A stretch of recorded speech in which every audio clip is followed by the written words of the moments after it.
ಎಲ್ಲಕ್ಕೂ ಮಿಗಿಲಿ ಮೀರಿದಂಥ ಒಂದು ಶಕ್ತಿ sir press meet ನಡೀತಿದೆ. ಮಿಗಿಲಾದಂಥ ಶಕ್ತಿ ಆ ಮೋಹನಲ್ಲಿ ಪುನೀತ್ ಬಂದು ಕೂತ್ಕೊಂಡು ಒಂದು ಅಭಿಮಾನವನ್ನು ತುಂಬಿದ್ರು. ಸೊ ಅವರು ಇದು ಎರಡನೇ ಸಿನಿಮಾ ಮೋಹನ್ ಅವ್ರದ್ದು. ಮೊದಲನೇದು ಸಂಜೀವ ಅನ್ನೋ ಒಂದು ಸಿನಿಮಾ ಮಾಡಿದ್ರು, ಶ್ರೀನಗರ ಕಿಟ್ಟಿ ಅಭಿನಯದ ಸಿನಿಮಾ ಅದು. ಅದಾದ ನಂತರ ಸಿನಿಮಾ ಮಾಡೋಕ್ಕೆ ಹೋಗಲಿಲ್ಲ, ಯಾಕೆಂದರೆ ಅವರು ಬಿಲ್ಡರು ತುಂಬ ಬ್ಯುಸಿ ಇದ್ದರು. ಪುನೀತ್ ಅವರ ಎಷ್ಟು ಅಭಿಮಾನಿ ಅಂದರೆ ಅವ್ರಿಗಾಗಿ ನಾನೇನೋ ಒಂದು ಕೊಡುಗೆ ಕೊಡಬೇಕು ಅನ್ನೋದನ್ನು ಮನಸ್ಸಲ್ಲಿ ಇಟ್ಕೊಂತ ಬಂದ ಮೇಲೆ ಅವ್ರನ್ನ ನಾವೆಲ್ಲರೂ ಕಳ್ಕೊಂಡ್ಮೇಲೆ ಇನ್ನೂ ಹೆಚ್ಚು ಪ್ರೀತಿ ಆಗಿ ಇವರ ಒಂದು ಕನಸೇನಿತ್ತು, ಪುನೀತ್ ರಾಜ್ಕುಮಾರ್ ಅವರ ಕನಸೇನಿತ್ತು, ಆ ಕನಸನ್ನು ನಾನೇನು ಮಾಡಲಿಕ್ಕಾಗಲ್ಲ. ಆದರೂ ಕೂಡ ಒಂದು ಸಿನಿಮಾ ಮುಖೇನ, ಒಬ್ಬ ಯುವಕರ ಮುಖೇನ ಅವರ ಕನಸನ್ನು ಈಡೇರಿಸೋಕ್ಕೆ ನಾನೊಂದು ಪ್ರಯತ್ನ ಪಡ್ತೀನಿ, ಕಥೆಯ ಮೂಲಕ, ಪಾತ್ರದ ಮೂಲಕ ಅನ್ನೋ ಒಂದು ಕಲ್ಪನೆಯನ್ನು ಇಟ್ಕೊಂಡು ಅದ್ಭುತವಾದಂಥ ಒಂದು ಕಥೆಯನ್ನು ಮಾಡಿದ್ರು. ಅದಕ್ಕೆ ನನ್ನ ಹೆಸರು ಅವರಾದಂಥ ನಾಗೇಂದ್ರ ಪ್ರಸಾದ್, ಕನ್ನಡ ಚಿತ್ರರಂಗದಲ್ಲಿ 30 ವರ್ಷಕ್ಕೂ ಹೆಚ್ಚು ಅನುಭವ ಇರುವಂಥ ನಿರ್ದೇಶಕರು, ಪುಟ್ಟಣ್ಣ ಕಣಗಾಲರು ಅಂತ ನಿರ್ದೇಶಕರ ಜೊತೆಯಲ್ಲಿ ಕೆಲಸ ಮಾಡಿದಂಥ ಅನುಭವಿ. ಸೊ ಇಂಥ ಕತೆಗೆ ಅವರೇ ಸೂಕ್ತ ಅಂತ ಮೋಹನ್ ಅವರು ಆಯ್ಕೆ ಮಾಡಿ ಅವರ ನಿರ್ದೇಶನವನ್ನು ಕೊಟ್ಟು ಇಡೀ ತಂಡ ಸೇರಿ ಕಟ್ಟಿರುವಂಥ ಸುಂದರವಾದ ಮನೆಯೇ ಈ ಪುನೀತ್ ನಿವಾಸ. ಈ ಚಿತ್ರದ ಟೈಟ್ಲ್ ಇಡಬೇಕಾದ್ರೆ ಸ್ವಲ್ಪ ಜವಾಬ್ದಾರಿ ಇರ್ತದೆ, ಸ್ವಲ್ಪ ಭಯ ಬರುತ್ತೆ. ಯಾಕೆಂದರೆ ಕಸ್ತೂರಿ ನಿವಾಸ ಆದಮೇಲೆ ಆ ಕಸ್ತೂರಿ ನಿವಾಸದ ಒಂದು ಅತ್ಯುತ್ತಮವಾದ ಕುಡಿ ಪುನೀತ್ ಅವರ ನಿವಾಸವನ್ನು ಇಡಬೇಕಾದ್ರೆ 10 ಸತಿ ಯೋಚನೆ ಮಾಡಬೇಕು. ಆಗ ಇಡೀ ತಂಡ ಭೇಟಿ ಮಾಡಿದ್ದೆ ಅಶ್ವಿನಿ ಪುನೀತ್ ರಾಜ್ಕುಮಾರ್ ಅವ್ರನ್ನ ಭೇಟಿ ಮಾಡಿ ಈ ರೀತಿಯ ಒಂದು ಕತೆ ಮಾಡ್ಕೊಂಡಿದ್ದೀವಿ, ಪುನೀತ್ ನಿವಾಸನ ಒಂದು ಸಿನಿಮಾ ಮಾಡ್ತೀವಿ ಅಂದಾಗ ಮನಸಾರೆ ಹಾರೈಸಿ ನಿಮ್ಗೇನು ಸಹಕಾರ ಬೇಕೋ ಕೊಡ್ತೀನಿ, ಒಂದು ಒಳ್ಳೆ ಕೆಲಸಕ್ಕೆ ಕೈ ಹಾಕಿದ್ದೀರಿ, ಒಳ್ಳೆಯದಾಗಲಿ ಮಾಡಿ ಅಂತೇಳಿ ಶುಭ ಹಾರೈಸಿ ಕಳಿಸಿದ ಮೇಲೆ ಇಡೀ ಚಿತ್ರದ ಚಿತ್ರೀಕರಣ ಹೂವೆತ್ತದಂಗೆ ಅಂದ್ಕೊಂಡಂತೆ ಮುಗಿಸಿದ್ದಾರೆ. ಅದ್ಭುತವಾಗಿ ಮೂಡಿ ಬಂದಿದೆ.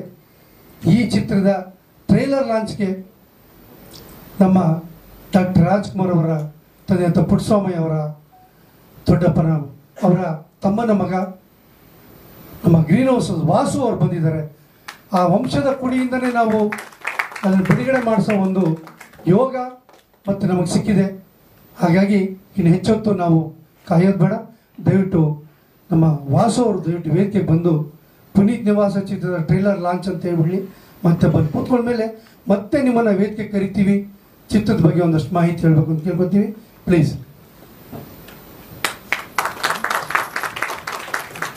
ಇವತ್ತು ಒಂದು ನನಗೆ ಗೊತ್ತಿರಲಿಲ್ಲ ಈ ಥರ ನಾನು ಇರಲಿ ಸಂತೋಷ. ಎಲ್ಲಕ್ಕಿಂತ ಹೆಚ್ಚಾಗಿ ನೀವು ಹೇಳುವಾಗ ಪುನೀತ್ ಅವರು ಮೋಹನ್ ಅವ್ರ ಬಗ್ಗೆ 2 ವಿಷಯಗಳನ್ನು ಹೇಳಿದ್ರಿ. ಅದು ಭಾಳ ಮನಮುಟ್ಟುವಂಥ ಒಂದು ಕೆಲಸ. ಯಾಕಂದರೆ ಪುನೀತ್ ಹೆಸರನ್ನ ತಗೊಂಡು ಏನಾದರೂ ಮಾಡಬೇಕು ಅಂತ ಹಂಬಲ ಇದೆಯಲ್ಲ, ಅದೇ ಇನ್ಸ್ಪಿರೇಷನ್. ಅದನ್ನೇ ನಾವು ಒಂದ್ಸರಿ CM ಅವ್ರಿಗೂ ರೆಪ್ರೆಸೆಂಟ್ ಮಾಡಿದ್ವಿ. ಈ ಇನ್ಸ್ಪಿರೇಷನ್ ಡೇ ಅಂತ ಡಿಕ್ಲೇರ್ ಮಾಡಿ ಅಂತಲೂ ಕೂಡ ರಿಕ್ವೆಸ್ಟ್ ಮಾಡಿದ್ರು. ಎರಡನೇದಾಗಿ ರಾಜೂರವ್ರ ಬಗ್ಗೆ ಹೇಳಬೇಕಂದ್ರೆ ಅವರ ನಿವಾಸದಲ್ಲಿ ಯಾವಾಗಲೂ ಎಲ್ಲ ಸಂದರ್ಭದಲ್ಲೂ ಹಾಜರಿದ್ದು ಅವರ ಸೇವೆಯನ್ನು ನೀಡಿದಂಥ ಒಬ್ಬ ದೊಡ್ಡ ವ್ಯಕ್ತಿ. ಅವರು ಮಾಡಿರೋಷ್ಟು ಸೇವೆ ಅಮ್ಮವರು ರಾಮಯ್ಯ ಹಾಸ್ಪಿಟ್ಲಲ್ಲಿ ಹಾಸ್ಪಿಟಲ್ ಇದ್ದಾಗಲೂ ಕೂಡ ಕಡೆಗಳಿಗೆ ತನಕ ಇದ್ದವರು ಅಂದ್ರೆ ರಾಜುನೇ. ಸೊ ಆ ರೀತಿಯಾದಂಥ ಒಂದು ಆ ಫ್ಯಾಮಿಲಿ, ಆ ಕುಟುಂಬಕ್ಕೆ ಅವ್ರನ್ನ ಬೇರೆಯವರು ಏನೇನೋ ಥರ ಗುರುತಿಸ್ಬೋದು, ಆದರೆ ಮಾನಸಿಕವಾಗಿ ಅವರು ಆ ಕುಟುಂಬಕ್ಕೆ ಅವ್ರಿಗಿದ್ದ ರೀತಿ ಬಹುಶಃ ಅವ್ರಿಗೆ ಈ ಒಂದು ಹೆಸರು ಒಂದು ಸಿನಿಮಾ ತೆಗೆಯುವಂಥ ಒಂದು ಗೌರವ ಬಂದಿದೆ ಅಂತ ನನ್ನ ಅಭಿಪ್ರಾಯ. ರಾಜು ಅವರೇ ಮತ್ತು ಮೋಹನ್ ಅವರೇ, ನಿಮ್ಗೆ ಒಳ್ಳೇದಾಗಲಿ. ಮತ್ತು ಈ ಟ್ರೈಲರ್ ಇವತ್ತು ಲಾಂಚ್ ಆಗ್ತಾ ಇದೆ. ಹಬ್ಬ ಆದಮೇಲೆ ಈ ಪುನೀತ್ ನಿವಾಸದ ಹಬ್ಬ ನಾವೆಲ್ಲ ನೋಡೋಣ. ನಾವು ಕೂಡ ಉತ್ಸುಕರಾಗಿದ್ದೀವಿ. ನಾಗೇಂದ್ರ ಅವರು ನೆರೇಟ್ ಮಾಡಿದ ರೀತಿಯಲ್ಲಿ ತುಂಬ ಹಲವಾರು ವಿಷಯಗಳನ್ನು ನೋಡಬೇಕು ಅನ್ನೋ ಒಂದು ರೀತಿಯಲ್ಲಿ ಅವರು ಬಿಂಬಿಸಿದ್ದಾರೆ. ಥ್ಯಾಂಕ್ಸ್ ನಾಗೇಂದ್ರ ಅವರೇ. ಸೊ ಈ ಟ್ರೈಲರ್ ಲಾಂಚ್ ಆಗಲಿ, ನಿಮ್ಮೆಲ್ಲರ ಆಶೀರ್ವಾದ ಇರಲಿ. Thank you very much. ನನಗೆ ನಮ್ಮ ಹೋಟೆಲ್ ಗಾಂಧಿನಗರದಲ್ಲಿ ಗ್ರೀನ್ ಹೌಸ್ ವಾಸು ಅಂತ ಸುಮಾರು 2,500 ಪ್ರೆಸ್ ಮೀಟ್ ನೀವೆಲ್ಲ ಸೇರಿ ಮಾಡಿದ್ದೀರಾ. ಅದು ಪ್ರೆಸ್ನವ್ರಿಗೆ ಮನೆ ಅಂತ ಇದ್ದದು, ನಮ್ಮ ತವ್ರ ಮನೆ ಅಂತ ಕರೀತಾ ಇದ್ರು ಸಾವಿತ್ರಿ ಮೇಡಮ್ ಕೂಡ. ಆ ಥರ ಎಲ್ಲೂ ಬರಲ್ಲ ಅಂತ ಇದ್ದೀರಾ. ಎಷ್ಟೋ ಸರಿ ಸ್ಟಾರ್ ಹೋಟ್ಲಲ್ಲಿ ನೀವು ಪ್ರೆಸ್ ಮೀಟ್ ಮಾಡಿದ್ರು ಊಟಕ್ಕೆ ಮಾತ್ರ ಗ್ರೀನ್ ಹೌಸ್ಗೆಲ್ಲ ಬರ್ತಾ ಇದ್ರಿ. ಒಂದ್ಸರಿ ನಿಮ್ಮ ಫ್ಯಾಮಿಲಿಯವ್ರನ್ನೆಲ್ಲ ಸೇರಿಸಿ ಊಟ ಮಾಡಿ ನಿಮ್ಮ ಫ್ಯಾಮಿಲಿಯವ್ರು ನಾವು ಕೇಳಿದ್ದೆ, ಏನಮ್ಮ ಬೆಳಿಗ್ಗೆ ನಾವು 4-5 ಪ್ರೆಸ್ ಮೀಟ್ ಆಗಿರುತ್ತೆ, ಆರೋಗ್ಯದ ವಿಷಯದಲ್ಲಿ ಹೇಗೆ ಅಂದರೆ, ಏನಿಲ್ಲ ಸರ್ ನಮ್ಮ ಸಂತೋಷ ಗ್ರೀನ್ ಹೌಸ್ ಅಲ್ಲಿ ಇದ್ದಾರೆ ಅಂದರೆ ನಾವು ಸೇಫ್, ನಮ್ಗೇನು ಪ್ರಾಬ್ಲಮ್ ಇಲ್ಲ ಅಂತ ಹೇಳಿದ್ ನೆನಪಿದೆ. ಇರಲಿ ಸರ್, ಅದೊಂದು ದಿನ ಅದು ಅಣ್ಣವ್ರು ಓಪನ್ ಮಾಡಿಕೊಟ್ಟಿದ್ರು, ಅದಕ್ಕೆ ಗ್ರೀನ್ ಹೌಸ್ ಅಂತ ಹೇಳಿ ನಾವು ಫ್ಯಾಮಿಲಿ ರೆಸ್ಟೋರೆಂಟ್ ಅಂತ ಮಾಡಿದ್ದು. ಆ ಸಂತೋಷನ ಅನುಭವಿಸಿದ್ದೀವಿ. ಇವತ್ತಿಗೂ ಕೂಡ ಎಲ್ಲೇ ನಮ್ಮ ಪತ್ರಿಕಾ ಮಿತ್ರರು ಸಿಕ್ಕಿದಾಗಲೂ ಕೂಡ ಅದೇ ಒಂದು ವಿಶ್ವಾಸ, ಗೌರವ ಇಬ್ಬರಲ್ಲೂ ಇದೆ. Thank you. ಟ್ರೈಲರ್ ಲಾಂಚ್ ಮಾಡೋಣ, ನಿಮ್ಮೆಲ್ಲರ ಆಶೀರ್ವಾದ ಇರಲಿ. Thank you very much.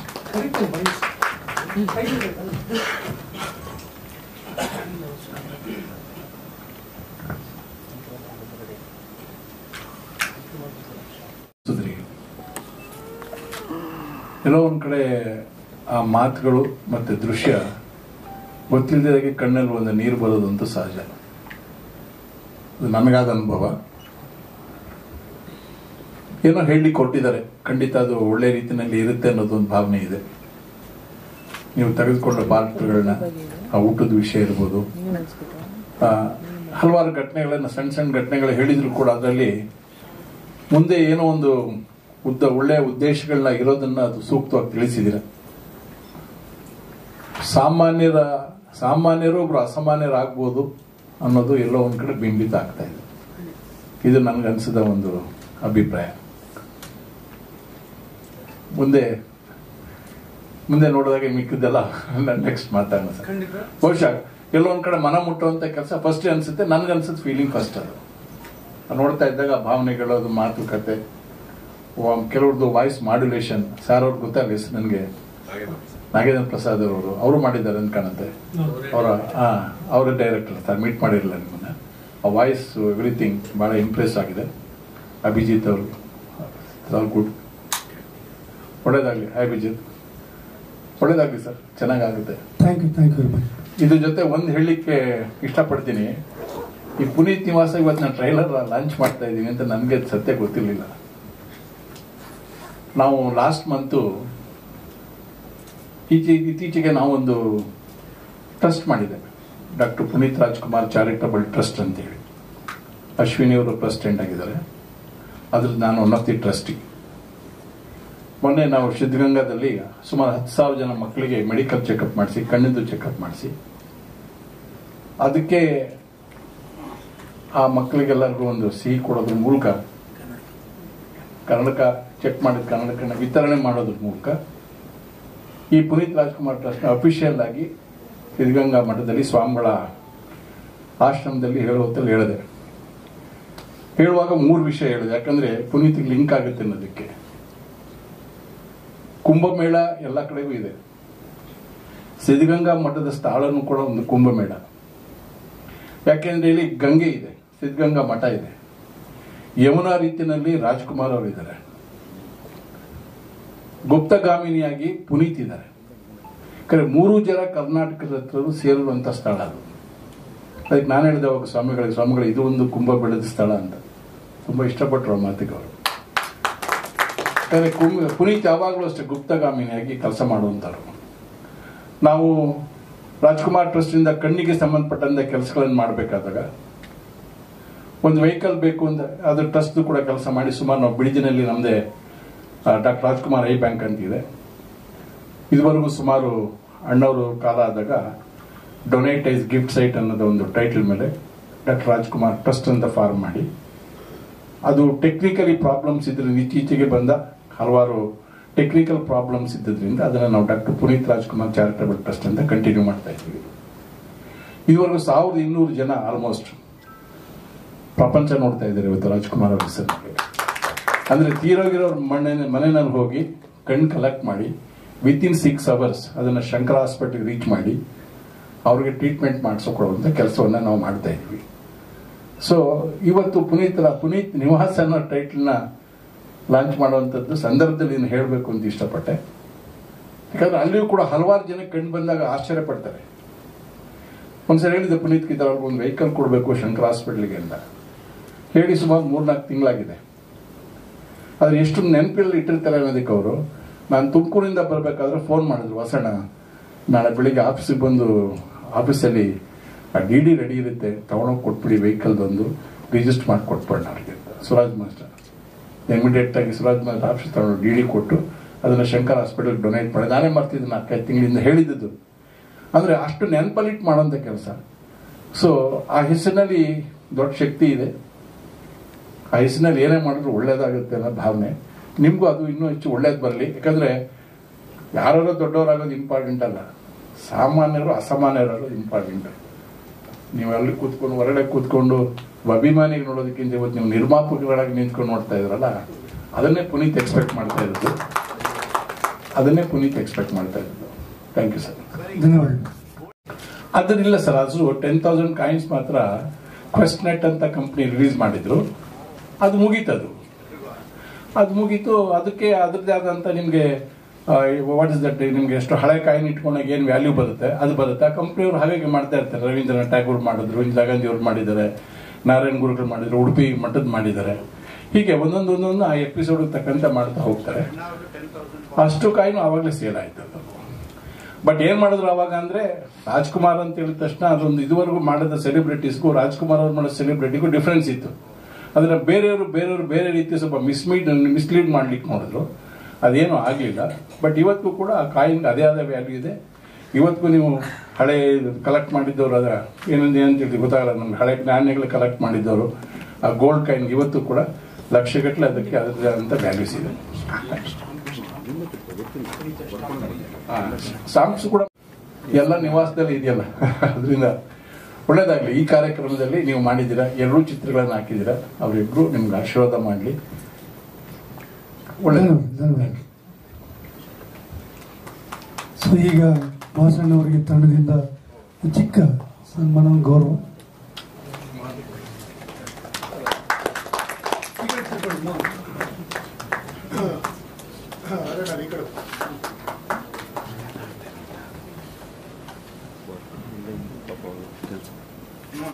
ಚಿಕ್ಕ ವಯಸ್ಸಿಂದ ಸಿನಿಮಾ ಹುಚ್ಚು, ತುಂಬಾ ಸಿನಿಮಾ ಓದಿಲ್ಲ.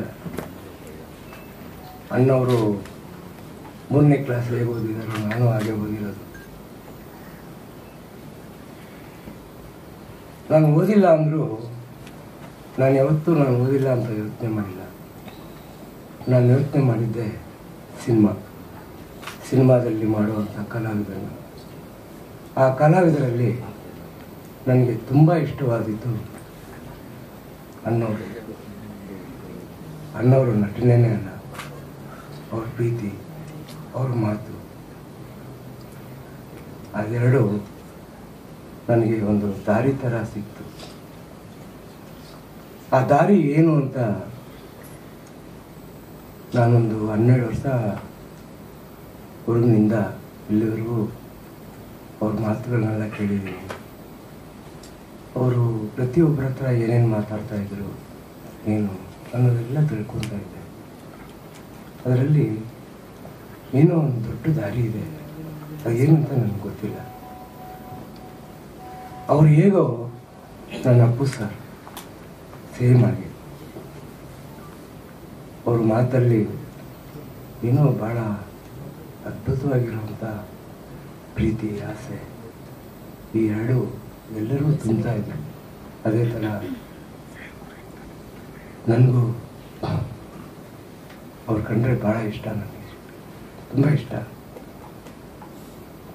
2015ರಲ್ಲಿ ನಾನೊಂದು ಸಿನಿಮಾ ಮಾಡಿದೆ. ಆ ಸಿನಿಮಾ ಸಂಜೀವ ನನ್ನ ಜೀವ ಅಂತ. ಆ ಸಂಜೀವ ಅನ್ನೋರು ನನ್ನ ತಾತ. ಒಂದು ಅಗ್ರಿಕಲ್ಚರ್ ಮಾಡೋರು. ಸೇಮ್ ನೋಡೋದಕ್ಕೆ ಹೇಳ್ಬೋದಾ? ಈಗ ಎಲ್ಲ ಕೆಂಪೇಗೌಡರು ಇದ್ರೆಲ್ಲ ಅದೇ ಥರ ಒಂದು ಸ್ವಲ್ಪ ಉದ್ದ ಹಾಗೆ ಇರೋರು, ನೋಡಿದ್ರೆ ಅದೇ ಥರ ಕಾಣೋರು, ಎಲ್ಲ ವೈಟ್ ಆ್ಯಂಡ್ ಬ್ಲ್ಯಾಕ್. ಈಗಲೂ ಫೋಟೋ ಇದೆ. ಅದೇ ಥರ ನನ್ನ ಚಿಕ್ಕ ಮಗ ಮೋನಿ ಸೇಮ್ ಅದೇ ಥರ ಹುಟ್ಟಿದ್ದಾನೆ, ಸ್ವಲ್ಪ ಉದ್ದ ಆಗಿದ್ದ, ಅದೇ ಥರ ಇದ್ದಾನೆ ಇಲ್ಲಿ. ಆದರೂ ನನಗೆ ಕನ್ನಡಿಗರಂದರೆ ಬಲು ಪ್ರಾಣ, ತುಂಬ ಪ್ರಾಣ. ನನ್ನ ಜೀವನಕ್ಕಂತ ನಾನು ಮಾಡಿರೋ ದುಡ್ಡಿಗಂತ ನನ್ನ ಕನ್ನಡಿಗರು, ನನ್ನ ಸ್ನೇಹಿತರು ನನಗೆ ಕೊಟ್ಟಿರೋ ಪ್ರೀತಿನೇ ನನಗೆ ಬಹಳ ದುಡ್ಡು. ಹಾಗೆ 10 ವರ್ಷದಲ್ಲಿ 9 ವರ್ಷದಲ್ಲಿ ನಾನು ಸಿನಿಮಾ ಅನ್ನುವಂಥ ಆಸೆ ಪಟ್ಟವನು 2015 ಈಡೇರ್ತು. ಕಥೆನ 7 ವರ್ಷ ಮಾಡಿದೆ. 2015ರಲ್ಲಿ ಶುರು ಮಾಡೋದು, ಹಿಂದೆ 7 ವರ್ಷ ಕತೆ ಮಾಡಿದೆ. ಸಂಜೀವ ಅಂತ ಒಂದು ಡೈರೆಕ್ಟರ್ ವ್ಯೂ ಕತೆ ಇದು. ತುಂಬ ಚೆನ್ನಾಗಿ ಮಾಡಿದ್ದೆ, ತುಂಬ ಇಷ್ಟವಾಗಿ ಮಾಡಿದ್ದೆ. ಅದನ್ನು ನಾನು ಮಾಡಿದ್ರೆ ಫಸ್ಟ್ ಕತೆನೇ ಡೈರೆಕ್ಟರ್ ಬಗ್ಗೆ ಮಾಡಬೇಕು. ಅದಾದಮೇಲೆ ಎಷ್ಟೋ ಕಥೆಗಳು ನಾನು ಚಿಕ್ಕ ವಯಸ್ಸಿನಲ್ಲೇ ಬರಿತಾ ಇದ್ದೆ. ಬೀಗಲ್ ರಾಕಲ್ಲಿ ದೊಡ್ಡಗಪ್ಪಗೆ ದೇವಸ್ಥಾನ ಎಂಬಾಗ ನಾನು ನನ್ನ ಸ್ನೇಹಿತ ಶಂಕರ ಅಂತೇಳಿ ಇಬ್ಬರು ಹೋಗ್ತಾ ಇದ್ವಿ. ಅವನು ಓದಿಲ್ಲ, ನಾನು ಓದಿಲ್ಲ.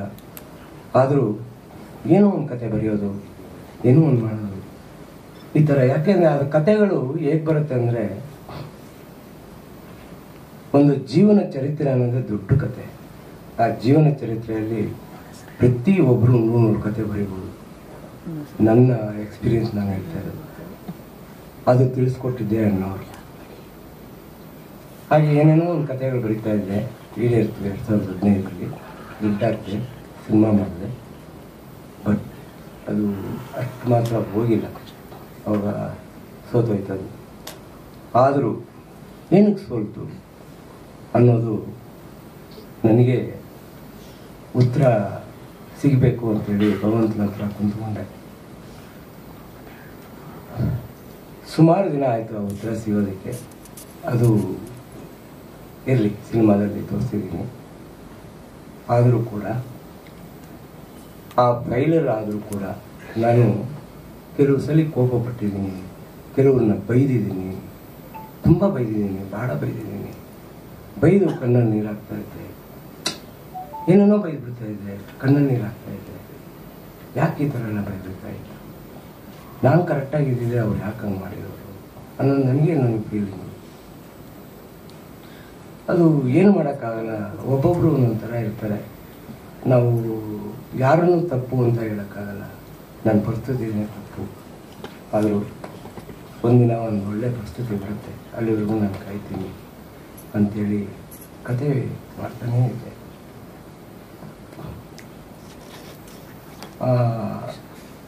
ನಾನು ಎಲ್ಲ ಗಣ್ಯ ವ್ಯಕ್ತಿಗಳಿಗೆ, ವೇದಿಕೆಯಲ್ಲಿ ಉಪಸ್ಥಿತರಿರುವ ಎಲ್ಲರಿಗೂ ನಮನಗಳು. ಪತ್ರಿಕೋದ್ಯಮದ ನನ್ನ ಎಲ್ಲ ಆತ್ಮೀಯರಿಗೂ ಕೂಡ ದೊಡ್ಡವರಿಗೆ ಆಧಾರವಿಂದಗಳಿಗೆ ನಮೋ ನಮಃ ಹೇಳುತ್ತಾ, ಮತ್ತು ಚಿಕ್ಕವರಿಗೆ ನನ್ನ ಹಾರೈಕೆ ಹರಿಸುತ್ತಾ, ಇಲ್ಲಿ ನಿರ್ದೇಶಕನಾಗಿ ಹೊಣೆಯನ್ನು ಹೊತ್ತಿದ್ದು ಒಂದು ನನ್ನ ಮೋಹನ್ನಿಂದ. ಅವನ ಆಸೆ ಒಂದು ಕೂಸು, ಆ ಕೂಸನ್ನ ಬೆಳೆಸಿ ಬೆಳವಣಿಗೆ ಮಾಡೋದು ನಮ್ಮ ಆದ್ಯ ಕರ್ತವ್ಯ. ಇಲ್ಲಿ ಚಿತ್ರದ ಬಗ್ಗೆ ಚಿಕ್ಕದಾಗಿ ಹೇಳ್ತೀನಿ, ಯಾಕಂದ್ರೆ ನನಗೂ ಕೂಡ ಈಗ ದೇಹದ ಸ್ವಲ್ಪ ಪರಿಸ್ಥಿತಿ ಅನುಗುಣವಾಗಿಲ್ಲ, ನನಗೂ ಮಾತಾಡೋಕ್ಕೆ ಚೈತನ್ಯ ಇಲ್ಲ. ಚಿತ್ರ ನೀವು ಎಲ್ಲ ಮುಂಚೆ ನಾಗೇಂದ್ರಣ್ಣ ನನ್ನ ಹೆಸರವರೇ ಹೇಳ್ಬಿಟ್ಟಿದ್ದಾರೆ, ವಿಭಿನ್ನ ಶೈಲಿಯಲ್ಲಿ ಮೂಡಿ ಬಂದಿದೆ. ಹಸಿರಿನ ಚಿತ್ರೀಕರಣ ಇದು, ಹಸಿರಿನ ಚಿತ್ರ ಇದು, ಕೊಡುಗೆ ಇದು. ಒಂದು ನಾವೇನು ಹಸಿರನ್ನ ಕಾಣ್ತೀವೋ ಹಚ್ಚ ಹಸಿರಿನ ಚಿತ್ರ ಇದು. ಇಲ್ಲಿ ಪುನೀತ್ ಎಲ್ಲಿ ಕಾಣ್ತಾರೆ ಅನ್ನೋದಲ್ಲ, ಪುನೀತ್ ನೀವು ಒಳಗಡೆ ಬಂದಾಗ ನಿವಾಸದ ಒಳಗಡೆ ಪುನೀತ್ ನಿಮಗೆ ಕಾಣಿಸ್ತಾನೆ.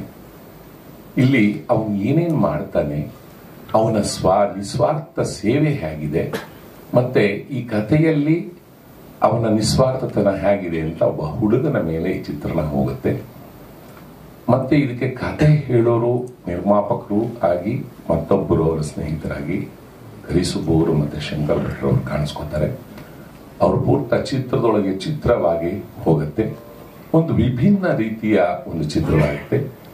ಕೊನೆಯದಾಗಿ ಆ ನಿವಾಸ ಹೇಗೆ ನಿರ್ಮಾಣ ಮಾಡ್ತಾನೆ ನಮ್ಮ ಪುನೀತ್, ನಮ್ಮ ಸಿನಿಮಾದಲ್ಲಿನ ಮಲ್ಲು, ಅದೇ ಆ ಹುಡುಗರುಗಳು. ಅದನ್ನ ನೀವು ನೋಡೇ ರಜತ ಪರದೆ ಮೇಲೆ ಆನಂದಿಸಬೇಕು, ಹರಿಸಬೇಕು. ದಯವಿಟ್ಟು ಕನ್ನಡ ಚಿತ್ರರಂಗವನ್ನ ಉಳಿಸಿ ಬೆಳೆಸಿ. ಚಿಕ್ಕದಾಗಿ ಹೇಳಿದ್ದೀನಿ. ಧನ್ಯವಾದಗಳು. ನಮಸ್ಕಾರ. ನಮ್ಮ ಗ್ರೀನ್ ಹೌಸ್ ವಾಸಣ್ಣವ್ರು ಹೇಳಿದ್ರು ಲೇಟಾಗಿ ವಿಶೇಷ ಯುಗಾದಿ ಶುಭಾಶಯಗಳು ಅಂತ. ನಾನು ಹಾಗೆ ಲೇಟಾಗಿ ಹೇಳ್ತೇನೆ. ಎಲ್ಲರಿಗೂ ಯುಗಾದಿ ಹಬ್ಬ ಶುಭಾಶಯಗಳು. ಒಳ್ಳೆಯದಾಗಲಿ. ಈ ಪುನೀತ್ ನಿವಾಸ, ಇಲ್ಲಿ ಸಿನಿಮಾ ಟೈಟ್ಲಲ್ಲೇ ಪುನೀತ್ ಅಂದರೆ ಪವರ್ ಸ್ಟಾರ್, ನಿವಾಸ ಅಂದರೆ house. It's A power house. Puneeth ನಿವಾಸ ಪವರ್ ಹೌಸ್. ಟೈಟ್ಲೇ ತುಂಬ ದೊಡ್ಡ ಅಟ್ರಾಕ್ಷನ್. ಟೈಟ್ಲಿಗೆ ತುಂಬ ಪವರ್ ಇದೆ. ಹಾಗಾಗಿ ಈ ಸಿನಿಮಾದ ಕತೆ, ಪಾತ್ರಗಳ ಬಗ್ಗೆ ನಿರ್ದೇಶಕರು ಯಾವ ರೀತಿ ಇರುತ್ತೆ ಕತೆ, ಯಾವ ರೀತಿ ಇರುತ್ತೆ ಅಂತ ಅವ್ರು ಹೇಳಿದ್ದಾರೆ. ಅವ್ರು ಹೇಳಿದ ಬಗ್ಗೆ ಬಟ್ ನಾನು ಹೆಚ್ಚಿಗೆ ಹೇಳೋ ಅವಶ್ಯಕತೆ ಇಲ್ಲ. ಬಟ್ ಒಂದು ನಾನು ಹೇಳಲೇಬೇಕು. ಯಾರ ಬಗ್ಗೆ? ನಿರ್ಮಾಪಕರ ಬಗ್ಗೆ. ನಮ್ಮ ನಿರ್ಮಾಪಕರು ಯಾವ ಥರ ಅಂದರೆ, ಪುನೀತ್ ರಾಜ್ಕುಮಾರ್ ಅವರ ಫ್ಯಾನ್ ಆಗಿರೋದು ಎಷ್ಟು ಮುಖ್ಯನೋ ಅಷ್ಟೇ ಅವರ ಗುಣನ ಅವರು ರೂಢಿಸ್ಕೊಂಡಿದ್ದಾರೆ. ಅವ್ರು ನಿಜವಾಗ್ಲೂ ಹೇಳ್ತೀನಿ, ಅವ್ರಿಗೆ ಯಾವುದೇ ರೀತಿಯ ಸ್ವಾರ್ಥ ಇಲ್ಲ. ಯಾರಿಗೆ? ನಮ್ಮ ಮೋಹನ್ಗೆ. ಅವ್ರು ಹೇಳ್ತಾರೆ, ಈ ಸಿನಿಮಾದಿಂದ ಏನು ಬಂದು ಅಪ್ಪುಗೆ ಕೊಟ್ಬಿಡ್ತೀನಿ ಸರ್, ಏನು ಬಂದ್ರು ನನಗೇನು ಬೇಡ. ಸಪೋಸ್ ಈ ಸಿನಿಮಾದಲ್ಲಿ ₹1 ನನಗೆ ಬೇಡ, ಏನು ಬಂತು ಎಲ್ಲ ಕೊಟ್ಬಿಡ್ತೀನಿ ಅನ್ನೋ ಒಂದು ದೊಡ್ಡ ಗುಣ. ಹಾಗಾಗಿ ಇಂಥ ಒಂದು ಸ್ವಾರ್ಥ ಇಲ್ಲದೆ ಈ ಸಿನಿಮಾನ ಮಾಡಿ, ಸಿನಿಮಾದಿಂದ ಏನೋ ಒಂದು ಅಪ್ಪು ಅಭಿಮಾನಿಗಳಿಗೆ ಅಪ್ಪುಗೆ ನಾನು ಏನು ಮಾಡಬೇಕು ಅನ್ನೋದೊಂದು ಗುಣ, ಪ್ರೀತಿ ಇಟ್ಕೊಂಡಿರೋದ್ರಿಂದ ಈ ಸಿನಿಮಾ ನಾನು ದೇವರಲ್ಲಿ ಏನು ಬಿಡ್ಕೋತೀನಿ ಅಂದರೆ, ಅವ್ರ ನನಸಾಗಲಿ, ಸಿನಿಮಾ ಚೆನ್ನಾಗಿ ಓಡಲಿ, ಅಭಿಮಾನಿಗಳು ಮೆಚ್ಚಲಿ, ಇನ್ನೊಂದು 2-3 ಸಿನಿಮಾಗಳು ಅವ್ರು ಮಾಡೋ ಶಕ್ತಿ ಅವರಿಗೆ ಸಿಗುತ್ತೆ ಅಂತ ನಾನು ಈ ಸಂದರ್ಭದಲ್ಲಿ ಭಾವಿಸ್ತೀನಿ. ಹಾಗೆ ನನ್ನ ಸಿನಿಮಾದಲ್ಲಿ ನನ್ನ ಪಾತ್ರ ನಾನು ಹೇಳೋದು ಬೇಡ, ಒಂದು ಮುಖ್ಯ ಪಾತ್ರ ಅಂತ ಅನ್ಕೊಂಡಿದ್ದೀನಿ. ಈ ಸಿನಿಮಾ ನನಗೆ ಫಸ್ಟ್ ಕತೆ ಹೇಳಿದ್ದು 3 ವರ್ಷದ ಕೆಳಗೆ ನಮ್ಮ ಮೋಹನ್ ಬಂದು ಒಂದು ಕ್ಯಾರೆಕ್ಟರ್, ಒಂದು ಕತೆ ಹೇಳಿದ್ರು, ಚೆನ್ನಾಗಿತ್ತು, ಅದು ಹಾಗೆ ಮಾಡೋಣ ಹೀಗೆ ಮಾಡೋದು. ಮತ್ತೆ ಬಂದರು, ಕತೆ ಚೇಂಜ್ ಮಾಡಿದ್ರು, ಮತ್ತೆ ಬಂದರು, ಕತೆ ಚೇಂಜ್ ಮಾಡಿದ್ರು. ಸರಿ, ಆಮೇಲೆ ನಾನು ಶೂಟಿಂಗಲ್ಲಿದ್ದ ಒಂದಿನ ಬಂದು ಕತೆ ಹೇಳಿದ್ರು. ನನಗೆಲ್ಲೋ ನನ್ನ ಪಾತ್ರ ಇಷ್ಟ ಆಗಲಿಲ್ಲ ಅಷ್ಟಾಗಿ. ನಾನು ಯೋಚನೆ ಮಾಡಿದೆ, ನಾನು ಸ್ವಲ್ಪ ಪ್ರೆಸ್ ಮೀಟಲ್ಲಿ ಹೇಳಿದ್ದೆ, ಅಪ್ಪು ಜೊತೆ ನಾನು ಆ್ಯಕ್ಟ್ ಮಾಡಬೇಕಾಗಿತ್ತು. ಅದು ರಾಘಣ್ಣ ಹೇಳಿದ ಮಾತು. ಅದು ಅಂತ ಒಂದು ಅವಕಾಶ ಸಿಕ್ಲಿಲ್ಲ ನನಗೆ. ಅಟ್ಲೀಸ್ಟ್ ಅವ್ರು ಟೈಟ್ಲ್ ಇರೋ ಸಿನಿಮಾದಲ್ಲಿ ಆ್ಯಕ್ಟ್ ಮಾಡಬೇಕು ಅಂತ. ಆಯ್ತು ಸರ್, ನೀವು ಒಂದು ಸೀನ್ ಕೊಟ್ಟರು ಮಾಡ್ತೀನಿ ಹೋಗಿ ಅಂದೆ. ಬಟ್ ಅದು ನಾನು ಅನ್ಕೊಳ್ಳೋಕ್ಕಿಂತ ಹೆಚ್ಚಾಗಿ ಕೂತ್ಕೊಂಡು ಆ ಪಾತ್ರನ ಚೆನ್ನಾಗಿ ಡೈರೆಕ್ಟ್ರು, ಪ್ರೊಡ್ಯೂಸರ್ ಬರೆದು ತೆರೆ ಮೇಲೆ ತಂದಿದ್ದಾರೆ. Okay, I am happy. ನನಗೆ ಇಷ್ಟ ಆಯಿತು ನನ್ನ ಪಾತ್ರ. ಜೊತೆಗೆ ನಮ್ಮೆಲ್ಲ ಸಿನಿಮಾದ ಎಲ್ಲ ಕಲಾವಿದರು ಚೆನ್ನಾಗಿ ಮಾಡಿದ್ದಾರೆ. ಈ ಸಿನಿಮಾದ ಎಲ್ಲ ವಿಭಾಗದಲ್ಲಿ ಪ್ರತಿಯೊಬ್ಬರು ತಂತ್ರಜ್ಞರಾಗ್ಬೋದು, ಕಲಾವಿದರಾಗ್ಬೋದು, ಅವರವರ ಜವಾಬ್ದಾರಿನ ಅಚ್ಚುಕಟ್ಟಾಗಿ ನಿರ್ವಹಿಸಿದ್ದಾರೆ. ಎಲ್ರಿಗೂ ಮತ್ತೊಮ್ಮೆ ಶುಭಾಶಯ ಹೇಳ್ತಾ, ಈ ಸಿನಿಮಾ ದೊಡ್ಡ ಮಟ್ಟದ ಯಶಸ್ಸು ಸಿಗ್ಲಿ ಅಂತ ನಾನು ಬಯಸ್ತಾ, ನಮ್ಮ ನಾಗೇಂದ್ರ ಅಣ್ಣ PRO ಅವ್ರ ಕೆಲಸ ಮಾತ್ರ ಅಲ್ಲ, ಬೇರೆ ರೀತಿಲೂ ಸಜೆಷನ್ ಕೊಟ್ಕೊಂಡು ಹೆಜ್ಜೆಗಳನ್ನ ಹಾಕಿಸ್ತಾ ಇದ್ದಾರೆ. ಹಾಗಾಗಿ ಅವರು ಕೂಡ ಒಂದು ವಿಶೇಷವಾದ ಚಿತ್ರದಲ್ಲಿ ಒಟ್ಟು 4 ಸಾಂಗ್ ಇದೆ. ಮೊದಲಿಗೆ ಒಂದೇ ಸಾಂಗ್ ಇದ್ದಿದ್ದು, ಎರಡನೇದಾಯ್ತು ಅದು ಒಂದು ತಾಯಿ ಸಾಂಗ್. ಅಭಿಜಿತ್ ಸರ್ ಹೇಳಿದ್ರು, ಆ ಸಾಂಗ್ ಅಲ್ಲಿ ನಾನು ಅಭಿಜಿತ್ ಸರ್ ಅವ್ರಿಗೆ ಮೋಹನ್ ಸರ್ ಹತ್ರ ಕೇಳ್ಕೊಂಡು ಅವರೇ ಹಾಡ್ಲಿ. ಯಾಕಂದ್ರೆ ಅವರು ಹಿಂದೆ ಗೊತ್ತಿರ್ಬೇಕು ನಿಮ್ಗೆ, ಅಕ್ಷರಮಾಲೆ ಅಲ್ಲೆಲ್ಲ ಅಭಿಜಿತ್ ಸರ್ ತುಂಬಾ ವಿಶೇಷವಾಗಿ ಸಿಂಗಿಂಗು ತುಂಬಾ ಚೆನ್ನಾಗಿ ಮಾಡ್ತಿದ್ರು. ಇದಕ್ಕಿಂತ ಮುಂಚೆ ನಾನು ಒಂದು ಸಾಂಗ್ ಆಡ್ಸಿದ್ದೆ, ಸಮರ್ ಸಿಂಹ ನಾಯಕ. Abhijit sir producer and director ಮಾಡಿದ್ರು ಆ ಸಿನಿಮಾದಲ್ಲಿ, ಪ್ರೊಡಕ್ಷನ್ ಹೌಸ್ ಅವರದ್ರಲ್ಲೇ ಒಂದು ಸಾಂಗ್ ಆಡಿಸಿದ್ದೆ. ಹಾಗಾಗಿ ಮೋಹನ್ ಸರ್ನ ಕೇಳ್ಕೊಂಡೆ, ಮಾಡಿಸಿ ಸರ್ ಇದೊಂದು ಸಾಂಗ್ ಆಡಿಸಿ ಅಂತ. ಅವರು ಕೂಡ ಒಪ್ಕೊಂಡು ಒಂದು ವಿಶೇಷವಾದ ಟಾಯ್ ಸಾಂಗ್ನ ಅಭಿಜಿತ್ ಸರ್ ವಾಯ್ಸಲ್ಲಿ ನೀವೆಲ್ಲ ಕೇಳ್ಬೋದು.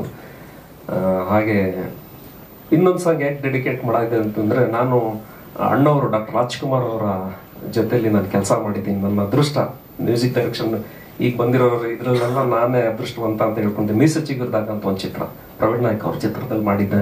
ಪುನೀತ್ ಸರ್ ಜೊತೆ ಅವರು ನನ್ನ ಸಾಂಗ್ ಆಡಬೇಕಿತ್ತು, ಸಿಕ್ಕಿರ್ಲಿಲ್ಲ ಚಾನ್ಸು. ಸೊ ಈ ಚಿತ್ರದಲ್ಲಿ ನನಗೆ ಒಂದು ಅವಕಾಶ ಸಿಕ್ತು. ಆ ಟೈಟ್ಲ್ ಅಡಿಯಲ್ಲಿ ಪುನೀತ್ ಸರ್ಗೆ ಒಂದು ಡೆಡಿಕೇಟ್ ಮಾಡೋಣ ಅಂತೇಳಿ ಡಿಸ್ಕಷನ್ ಮಾಡಿದೆ. ಐ ವಾಂಟ್ ಟು ಡೆಡಿಕೇಟ್ ಒಂದು ಸಾಂಗ್ ಫಾರ್ ಪುನೀತ್ ಸರ್ಗೆ ಅಂತ. ಸೊ ಅದೊಂದು ಡೆಡಿಕೇಶನ್ ಇರ್ತಕ್ಕಂಥ ಒಂದು ಸಾಂಗ್ ಇದೆ. So entire team, Abhijith sir and ಈ ಸಿನಿಮಾದಲ್ಲಿ ಆಕ್ಟ್ ಮಾಡಿರ್ತಂಗ ಗಂಡಸಿ ಸದಾನಂದ ಸ್ವಾಮಿ ಸರ್ ಅಂಡ್ ಡೈರೆಕ್ಟ್ರು ವಿಶೇಷವಾಗಿ ಚಿತ್ರಗಳನ್ನ ಮಾಡಿದ್ದಾರೆ ಸಿನಿಮಾದಲ್ಲಿ. ಮೋಹನ್ ಸರ್ ಅವರ ವಿಶೇಷ ಅಭಿಮಾನಿ ಪುನೀತ್ ಸರ್ ಅವ್ರಿಗೆ ಈ ಚಿತ್ರದಿಂದ ಅವ್ರಿಗೆ ತುಂಬ ಒಳ್ಳೇದಾಗಲಿ.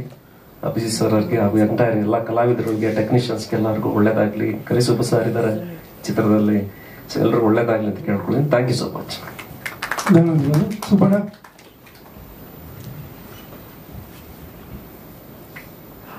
ಎಲ್ಲರಿಗೂ ನಮಸ್ಕಾರ. ಮೋಹನ್ ನನಗೆ ಸುಮಾರು ಒಂದು 10 ವರ್ಷದಿಂದ ನಾನು ಪರಿಚಯ. ಅವರ ಸಂಜೀವ ಸಿನಿಮಾ ಪೋಸ್ಟ್ ಪ್ರೊಡಕ್ಷನ್ಗೋಸ್ಕರ ಮಾತಾಡೋಕೆ ಬಂದಾಗ ನಾನು ಪರಿಚಯ. ಅದಾದಮೇಲೆ ಅದು ರಿಲೀಸ್ ಆಯಿತು. ದುರದೃಷ್ಟವಶಾತ್ತು ಆ ಸಿನಿಮಾ ಸರಿಯಾಗಿ ಅವ್ರ ಕೈ ಹಿಡಿಲಿಲ್ಲ. ಮತ್ತೆ ಕಷ್ಟಪಟ್ಟು ಇಷ್ಟಪಟ್ಟು ಸುಮಾರು ಒಂದು 10 ವರ್ಷಗಳ ಕಾಲ ಯೋಚಿಸಿ ಪುನೀತ್ ನಿವಾಸ ಅಂತ ಒಂದು ಒಳ್ಳೆ ಟೈಟಲ್ ಇಟ್ಟು ಸಿನಿಮಾ ಮಾಡ್ತಾ ಇದ್ದಾರೆ. ಇದು ಅವಾಗ ಸಿಕ್ಕಿದಾಗಲೇ ಹೇಳೋರು, ಅಣ್ಣ ಒಂದು ಒಳ್ಳೆ ಇಂಪಾರ್ಟೆಂಟ್ ಕ್ಯಾರೆಕ್ಟರ್ ಇದೆ, ನೀವು ಮಾಡಬೇಕು ಅಂತ. ಇತ್ತೀಚೆಗೆ ನನ್ನ ಭಾಗದ ಚಿತ್ರೀಕರಣ, ನಾನು ಮತ್ತೆ ಶಂಕರ್ ಭಟ್ ಅಭಿನಯಿಸಿದಂಥ ನನ್ನ ಭಾಗದ ಚಿತ್ರೀಕರಣ ಮುಗೀತು. ಬಹಳ ಒಂದು ಇಂಪಾರ್ಟೆಂಟ್ ಕ್ಯಾರೆಕ್ಟರ್. ಟ್ರೈಲರಲ್ಲಿ ನನ್ನ ತೋರಿಸ್ತಿಲ್ಲ, ಬಹುಶಃ ಏನೋ ಸಸ್ಪೆನ್ಸ್ ಇಟ್ಟಿದ್ದಾರೆ. ಇಡೀ ಪುನೀತ್ ನಿವಾಸದ ಕಥೆಯನ್ನ ಹೇಳುವಂತ ಒಬ್ಬ ನಿರ್ಮಾಪಕನ ಪಾತ್ರ. ನಾನು ಹಲವಾರು ಸಿನಿಮಾ ಮಾಡಿ ಸೋತೋಗಿರ್ತೀನಿ. ಗೆಳೆಯ ಬರ್ತಾನೆ, ಗೆಳೆಯನ್ಗೆ ಹೇಳ್ತೀನಿ ಈತೊಂದು ಕತೆ ಕೊನೆಯದಾಗ ನಾನು ಮಾಡ್ತೀನಿ, ನೀನು ಕೇಳು ಅಂದ್ಬಿಟ್ಟು. ಸಂಜಯ್ ಮೋಹನ್ ಅವರ ಮನದಾಸೆನೂ ಅದೇ ಇರಬೇಕು. ನನ್ನ ಮೂಲಕ ಅವರ ಪಾತ್ರನ ಮಾಡಿಸಿದ್ದಾರೆ ಅಂತ ನಾನು ಅದನ್ನು ಅಂದ್ಕೊಳ್ತೀನಿ. ಇಡೀ ತಂಡ ಶ್ರಮ ಪಟ್ಟಿದೆ. ಗೆಳೆಯ ನಾಗೇಂದ್ರ ನಿರ್ದೇಶಕರು, ಅವೆಲ್ಲ ಒಂದೇ ಏರಿಯಾದಲ್ಲಿ ಹುಟ್ಟಿ ಬೆಳೆದವರು. ಅವರು ತುಂಬಾ ಕನಸುಗಳನ್ನು ಹೊತ್ತು ಚಿತ್ರರಂಗಕ್ಕೆ ಬಂದವರು. ಈ ಚಿತ್ರವನ್ನ ಬಹಳ ಇಷ್ಟಪಟ್ಟು ಕಷ್ಟಪಟ್ಟು, ನಾನು ಈ ಮಾತನ್ನ ಯಾವಾಗಲೂ ಹೇಳ್ತಾ ಇರ್ತೇನೆ. ಯಾಕೆಂದ್ರೆ ಪ್ರತಿಯೊಬ್ಬರು ಇಷ್ಟಪಟ್ಟು, ಇನ್ಕ್ಲೂಡಿಂಗ್ ಮೀ, ಚಿತ್ರರಂಗಕ್ಕೆ ಇಷ್ಟಪಟ್ಟು ಬಂದಿದ್ವಿ, ಏನೇನೋ ಆಗಬೇಕು ಅಂತ ಅಂದ್ಬಿಟ್ಟು ಕನಸುಗಳನ್ನ ಹೊತ್ಕೊಂಡು. ಆದರೆ ಕಷ್ಟಪಟ್ಟು ಪ್ರೊಡಕ್ಷನ್ಗಳು ಮಾಡಿದ್ದೀವಿ. ಯಾವೊಬ್ಬ ನಿರ್ಮಾಪಕನೂ ಸುಲಭವಾಗಿ ಪ್ರೊಡಕ್ಷನ್ ಮಾಡೋಕ್ಕೆ ಆಗೋದಿಲ್ಲ. ಯಾಕಂದರೆ ನಾನು ಒಂದು 5 ಚಿತ್ರ ನಿರ್ಮಿಸಿರೋನು, ನನಗೆ ಅದರ ಅನುಭವ ಆಗಿದೆ. ಇಲ್ಲೂ ಒಬ್ಬರು ನಿರ್ಮಾಪಕರಿದ್ದಾರೆ. ಸೊ ಹೀಗಾಗಿ ಪುನೀತ್ ನಿವಾಸ ಒಳ್ಳೆ ಸಂದೇಶಗಳನ್ನ ಹೇಳುವಂತ ಒಂದು ಸಿನಿಮಾ. ಇಷ್ಟಂತೂ ನಾನು ಹೇಳಬಲ್ಲೆ. ಒಳ್ಳೆ ಮೌಲ್ಯಗಳನ್ನ ಕಟ್ಕೊಡುವಂತ ಒಂದು ಸಿನಿಮಾ. ಕರ್ನಾಟಕ ದೇವರು. ಬಹಳಷ್ಟು ಸತಿ ಅಪ್ಪು ಸಿಕ್ಕಿದಾಗ ಅಪ್ಪಾಜಿ ಅಂತಿದ್ದೆ. ಗೊತ್ತಾಯ್ತು ನೆಕ್ಸ್ಟ್ ಸಿನಿಮಾದಲ್ಲಿ ಮಾಡಿಸ್ತೀನಿ ಅನ್ನೋರು. ನೆಕ್ಸ್ಟ್ ಸಿನಿಮಾ ಖಂಡಿತ ಅಪ್ಪಾಜಿ ಅನ್ನೋರು. ಅದು ಆಸೆ ಈಡೇರಲಿಲ್ಲ.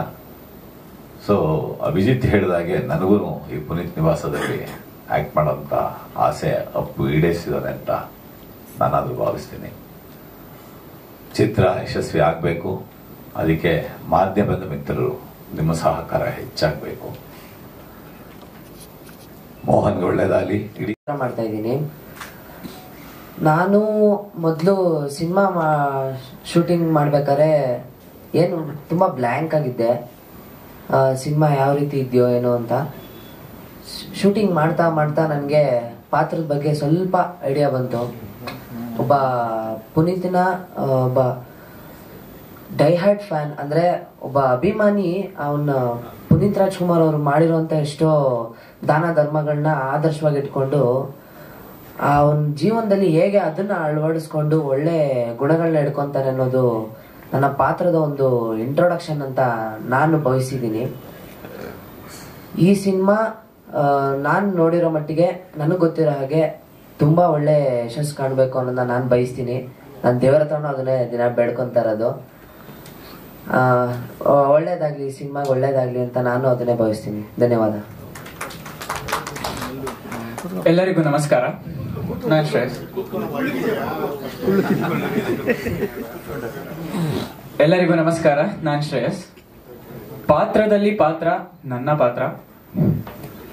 ಈ ಸಿನಿಮಾದಲ್ಲಿ ಕೆಲಸ ಮಾಡೋ ಮೂಲಕ ನಾನು ಮೂಲತಃ ರಂಗಭೂಮಿಯಿಂದ ಬಂದವನು. ಈ ಸಿನಿಮಾ ಮಾಡ್ತಾ ಮಾಡ್ತಾ ಕಲಿಯೋದಕ್ಕೆ ತುಂಬಾ ಅವಕಾಶ ಬಂದಿದೆ. ಜಮ್ ಶಿವು ಸರ್ ಆಗಿರ್ಬೋದು, ನಮ್ಮ ನಾಗೇಂದ್ರ ಸರ್ ಆಗಿರ್ಬೋದು, ಮೋಹನ್ ಸರ್ ಆಗಿರ್ಬೋದು, ಬಾಲು ಸರ್ ಆಗಿರ್ಬೋದು, ಇವರೆಲ್ಲರೂ ನನ್ನ ಪಾತ್ರನ ತಿದ್ದಿ ಹೇಗೆ ಒಂದು ಕಲೆನ ಶಿಲೆ ಹಾಗೆ ಮಾಡ್ತಾರೋ ಕಲ್ಲನ್ನ ಶಿಲೆ ಆಗಿ ಮಾಡ್ತಾರೋ ಆ ಥರ ನನ್ನನ್ನು ಶೇಪ್ ಕೊಟ್ಟಿದ್ದಾರೆ. ಒಂದು ಒಬ್ಬ ಕಲಾವಿದನ್ನ ಹೊರಗೆ ತಂದಿದ್ದಾರೆ ಅಂತ ಅನ್ಕೊಂತೀನಿ. ಇದರಿಂದ ನಾವು ಎಷ್ಟು ಪಡ್ಕೊಂತೀವೋ ಗೊತ್ತಿಲ್ಲ, ಕೊಡೋದಂತೂ ತುಂಬಾ ಜಾಸ್ತಿ ಇದೆ. ಇದಿಷ್ಟು ನಾನು ಹೇಳಕ್ಕೆ ಇಷ್ಟಪಡ್ತೀನಿ. ಧನ್ಯವಾದ. ಗಣಿಸಿ ಸರ್ ಮೀಟಿಂಗ್ ಹೋಗ್ಬೇಕಂತ ಗೊತ್ತಾಗುತ್ತೆ. ದಯವಿಟ್ಟು ವೇದಿಕೆಗೆ ಬಂದು ನಿಮ್ಮ ಪಾತ್ರದ ಬಗ್ಗೆ ಒಂದಷ್ಟು ನನ್ನ ಹೆಸರು ಐಶ್ವರ್ಯ. ಇದು ಪುನೀತ್ ನಿವಾಸ ನನ್ನ ಡೆಬ್ಯೂ ಮೂವಿ ಅಂತಾನೆ ಹೇಳ್ಬೋದು.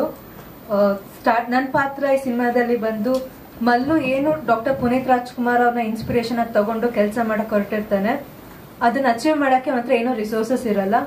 ಸೊ ಆ ರಿಸೋರ್ಸಸ್ನ ನಾನು ಪ್ರೊವೈಡ್ ಮಾಡಿ ಅವನಿಗೆ ಸಪೋರ್ಟ್ ಮಾಡುವಂತಹ ಕ್ಯಾರೆಕ್ಟರ್. ಸ್ಟಾರ್ಟಿಂಗ್ ಅಲ್ಲಿ ತುಂಬಾ ಅಂದ್ರೆ ತುಂಬಾ ನರ್ವಸ್ ಆಗಿದೆ, ಯಾಕಂದ್ರೆ ಇದು ನನ್ನ ಫಸ್ಟ್ ಮೂವಿ ಅಂಡ್ ಈ ಸಿನಿಮಾದಲ್ಲಿ ನಂಗೆ ಯಾರು ಅಂದ್ರೆ ಯಾರು ಗೊತ್ತಿರ್ಲಿಲ್ಲ. ಬಟ್ ನಾಗೇಂದ್ರ ಸರ್ ಆಗಿರ್ಬೋದು, ಮೋಹನ್ ಸರ್, ಅಭಿಜಿತ್ ಸರ್, ಜಮ್ಶಿವು ಸರ್, ಜಗ್ಗಿ ಸರ್ ಎಲ್ಲರೂ ತುಂಬಾ ಸಪೋರ್ಟ್ ಮಾಡಿದ್ರು. ನನ್ನಲ್ಲಿ ಏನಿದೆ ನಾನು ಬೆಸ್ಟ್ ಕೊಡೋ ಹಾಗೆ ಅವರೇ ಮಾಡಿದ್ದು. So thank you so much. ಇದು ನನ್ನ ಫಸ್ಟ್ ಮೂವಿ, ಇದು ಯಾವಾಗಲೂ ನಂಗೆ ಸ್ಪೆಷಲ್ ಆಗಿರುತ್ತೆ. Thank you. ನಿಮ್ಮ ಎಕ್ಸ್ಪೀರಿಯನ್ಸ್ ಯಾವ ರೀತಿ? ಎಲ್ಲರಿಗೂ ನಮಸ್ಕಾರ. ನಮ್ಮ ಮಾಧ್ಯಮ ಪತ್ರಕರ್ತರಿಗೆ ಮೊದಲು ಧನ್ಯವಾದಗಳು ಹೇಳಬೇಕು. ಯಾಕೆಂದರೆ ನನಗೆ ಡಾಕ್ಟರ್ ರಾಜ್ಕುಮಾರ್ ಅಪ್ಪಾಜಿಯವರು ಅಂದರೆ ನನಗೆ ಭಾರಿ ಇಷ್ಟ. ಅಣ್ಣ ಇಲ್ಲೇ ಕುಂತಾರೆ ನಮ್ಮ ಹಾಸನವರು. ನನಗೆ ಅಮ್ಮ ನನಗೆ ಅಮ್ಮ ಏನಂತಿದ್ರು, ಮನೆಗೆ ನನ್ನ ಮಗ ದೊಡ್ಡ ಮಗ ನನ್ನ ಒಂದು ಆಸೆ ಇಟ್ಕೊಳ್ತಾ ಇದ್ದರು. ಆ ಒಂದು ಇವತ್ತು ಇದಕ್ಕೆ ನಮಗೆ ಮೋಹನ್ ಸರ್ನು ಮತ್ತು ನಾಗೇಂದ್ರ ಸರು ಹೇಳಿದ್ರು, ರಾಜವರೇ ಈ ಥರ ಒಂದು ಪುನೀತ್ ನಿವಾಸ ಅಂತ ಒಂದು ಮಾಡ್ತಾಯಿದ್ವಿ, ಅದಕ್ಕೆ ನಿಮ್ಮ ಸಹಕಾರ ಕೊಡಿ ಅಂತಂದರು. ಅದಕ್ಕೆ ನಾನು ಆಗಲಿ ನನಗೆ ಆ ಹೆಸರನ್ನು ಒಂದು ಇದಾಯಿತು, ಬನ್ನಿ ಅಂತೇಳಿ ಅಶ್ವಿನಿ ಅಕ್ಕನ ಹತ್ರ ಕರ್ಕೊಂಡೋಗಿ ಮಾತಾಡಿಸಿ ಎಲ್ಲ ಥರನೂ ಎಲ್ಲರ ಮನೆಗೂ ಕರ್ಕೊಂಡು, ರಾಘಣ್ಣ, ಅಶ್ವಿನಿ ಅಕ್ಕ, ನಮ್ಮ ಚಿನ್ನಪ್ಪಣ್ಣ, ಪ್ರತಿಯೊಬ್ಬರು ನಮ್ಮ ಕುಟುಂಬದವ್ರು ಯಾರಿದ್ದಾರೆ, ಅಪ್ಪಾಜಿ ಮನೆ ಕುಟುಂಬದವರು, ನಮ್ಮ ವಾಸಣ್ಣ ಎಲ್ಲರೂ ಮನೆಗೆ ಕರ್ಕೊಂಡೋಗಿ ಒಪ್ಪಿಸಿ, ಅಶ್ವಿನಿ ಅಕ್ಕ, ನಮ್ಮ ರಾಜು ಇದ್ದಾರೆ, ಅವ್ರು ಇದ್ಮೇಲೆ ಇನ್ನೇನು ಮಾಡಿ ನೀವು ಅಂತೇಳಿ ನಮ್ಮ ಮೋಹನ್ ಸರ್ಗೂ ನಾಗೇಂದ್ರ ಸರ್ಗೂ ಹೇಳಿದ್ರು. ಆ ಒಂದು ಇದರಿಂದ ನಾನು ಇದಕ್ಕೆ ಸಹಕಾರ ಕೊಟ್ಟು ಶೂಟಿಂಗ್ ಸ್ಟಾರ್ಟ್ ಆಗಲಿಂದಲೂ ಇದುವರೆಗೂ ನಾನು ಸಂಪೂರ್ಣ ಅದು ಒಂದು ಎಲೆಗೂ ನಾನು ಅವರಿಗೆ ಇದು ಮಾಡಿಕೊಂಡು ನಾನು ಬರ್ತಾಯಿದ್ದೀನಿ. ಯಾಕೆಂದರೆ ನಾಗೇಂದ್ರ ಪ್ರಸಾದ್ ಅವರು ಪಾಪ ಆರೋಗ್ಯ ಅವ್ರಿಗೆ ಸರಿ ಇಲ್ಲದಕ್ಕೋಸ್ಕರ ಕಾರಣಾಂತರಿಂದ ಪಾಪ ಅವರು ಇದು ಮಾಡ್ತಿದ್ರು. ಇವತ್ತು ನಾವು ಕರೆಸ್ಕೊಂಡು ಅವರಿಗೆ ಇದು ಮಾಡಿದ್ರು. ಶೂಟಿಂಗ್ ಇನ್ನೂ ಐತೆ. 24ನೇ ತಾರೀಕು ಡಾಕ್ಟರ್ ರಾಜ್ಕುಮಾರ್ ಅಪ್ಪಾಜಿಯವರ ಹುಟ್ಟದ ಹಬ್ಬದ ದಿನ ನನ್ನ ಆಸೆ ಒಂದು ಬಿಡುಗಡೆ ಮಾಡಬೇಕು ಅಂತ ಒಂದು ಆಸೆ ಐತೆ. ನೋಡೋಣ, ಇನ್ನೂ ಅದು ನಿರ್ಣಯ ಮಾಡಿಲ್ಲ. ಸಪ್ನಾ ಟಾಕೀಸ್ಗೆ ಹಾಕ್ಬಿಟ್ಟು ಒಂದು ಮಾಡಬೇಕು ಅಂತ ಆಸೆ ಐತೆ. ಅದನ್ನು ನಾವು ಮೋಹನ್ ಸಾರು ಅದೆಲ್ಲ ಕೂತ್ಕೊಂಡು ಅದನ್ನು ಮಾಡ್ತಾ ಇದ್ದೀವಿ.